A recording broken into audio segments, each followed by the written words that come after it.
उत्तर भारत का एक गांव रामगढ़, जहां एक शिराफ है कि जो इस कुएं से पानी भरेगा वे नहीं बचेगा। मुन्ना, सब कहते हैं उस पुराने कुएं पर कोई भटकती आत्मा है। डर तो लगता है, पर सच जानने की इच्छा भी तो है। मुन्ना सोमू का दोस्त। अबे सोमू, चल आज रात चलें। दादी ने बहुत डराया, पर डर को हराना है तो कुएं के पास खुद जाना पड़ेगा। तू जानता है उस पंडित हरिशंकर को गांव में कितना सम्मान मिलता था। कुछ तो बात होगी। दादी, गांव की बुजुर्ग, बच्चों मत जाओ उस ओर। बरसों पहले पंडित हरिशंकर वहां डूब गए थे। उनकी आत्मा अब भी भटक रही है। शांति के बिना उसका गुस्सा शांत नहीं हुआ है। सुरेली, सोमू की बहन, घबराई। भैया प्लीज मत जा। किसनवा गया था, लौटकर ठीक से बोल भी नहीं पा रहा। कल माँ ने उसे खाना दिया तो उसने खाने की जगह मिट्टी खाने की कोशिश की। वह बस इतना कहता है, पानी, बस पानी ही पानी, पर प्यास बुझती नहीं। हम बस देखेंगे और लौट आएंगे। सुरेली, डरने की जरूरत नहीं। ना धीरे धीरे चल रहे हैं सोमू, दबी आवाज में। मुन्ना, यह रास्ता पहले इतना लंबा नहीं लगता था। लगता है हम दूर जा रहे हैं, पर कुआं पास नहीं आ रहा। डर की वजह से लग रहा है। और ये हवा एकदम से इतनी ठंडी कैसे हो गई, जैसे किसी ने बर्फ का टुकड़ा फेंक दिया हो। वे एक घुमाव पार करते हैं, पास एक हल्की नीली लौ दिखाई देती है। सोमू, वो क्या है कुएं के ऊपर? लगता है कोई बिना तेल का दिया जल रहा है। मुन्ना, आंखें सिकोड़ कर चल, पीछे हट। दादी कहती थी कि भटकती आत्माएं ऐसे ही ठंडी रोशनी छोड़ती हैं। यह देखने की चीज नहीं है सोमू।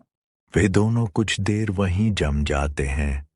अचानक वह नीली लौ बुझ जाती है। इसकी जगह उन्हें कुएं से टपकते पानी की धीमी आवाज सुनाई देती है। जबकि गांव में इस मौसम में पानी सूख जाता है। वे डर के मारे भागने का सोचते हैं, पर रुक जाते हैं। कुएं के पास अजीब फुसफुसाहट, कुएं के करीब अजीब सी फुसफुसाहट शुरू होती है। ठंडी हवा बढ़ जाती है। मुन्ना, यह झाड़ियों में कुछ हिलता सा क्यों लग रहा है? हवा भी बड़ी अजीब है, जैसे कोई हमारे चारों ओर चक्कर लगा रहा हो। मुन्ना, कोई तो देख रहा है सोमू। चल जल्दी चलें उस कुएं तक और जल्दी लौट आएंगे। जैसे ही वह कुएं के मुहाने पर पहुंचते हैं, एक गहरी गूंजती आवाज आती है। कौन है मेरे कुएं के पास? कौन है? हम बस यहां से गुजर रहे थे। जो इस कुएं से पानी निकालेगा वो कभी चैन नहीं पाएगा। मेरी अधूरी इच्छा पूरी करो, मेरी मुक्ति का मार्ग प्रशस्त करो। तुम्हारी इच्छा क्या है? बताओ, हम तुम्हारी मदद करेंगे। मेरी बेटी की पायल कुएं में गिर गई थी। मुझे वहीं चाहिए, तब मुझे शांति मिलेगी। मुझे मेरी बेटी का आखिरी निशानी लौटा दो। दोनों लड़के डर के साथ गांव लौटते हैं। वे समझ नहीं पा रहे कि अब क्या करें।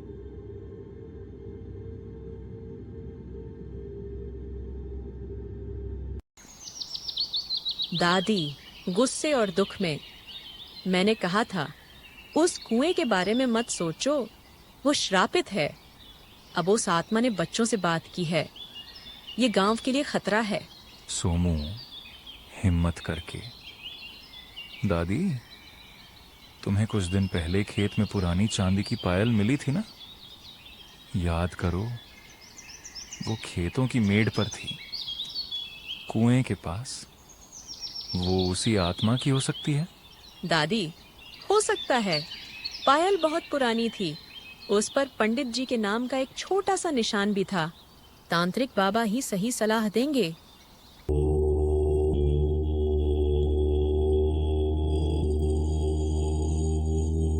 तांत्रिक बाबा गंभीर आवाज में, बच्चों, तुम जिस शक्ति से टकराए हो वह पंडित हरिशंकर की आत्मा है। वह ज्ञान की भूख ही नहीं बल्कि अपने पिता होने के कर्तव्य को पूरा न कर पाने के दुख से बंधी है। उसे पायल लौटाने से ही मुक्ति मिलेगी। तांत्रिक बाबा आंखों में देखते हुए, पायल फेंकने से पहले तुम्हें एक शर्त पूरी करनी होगी। तुम्हें आधी रात को कुएं के पास जाकर पंडित हरिशंकर का नाम 3 बार पुकारना होगा। यदि वह जवाब दे तभी पायल फेंकना।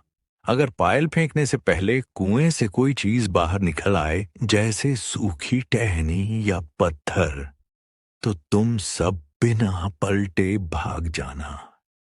वह आत्मा तुम्हें भ्रमित करने की कोशिश करेगी।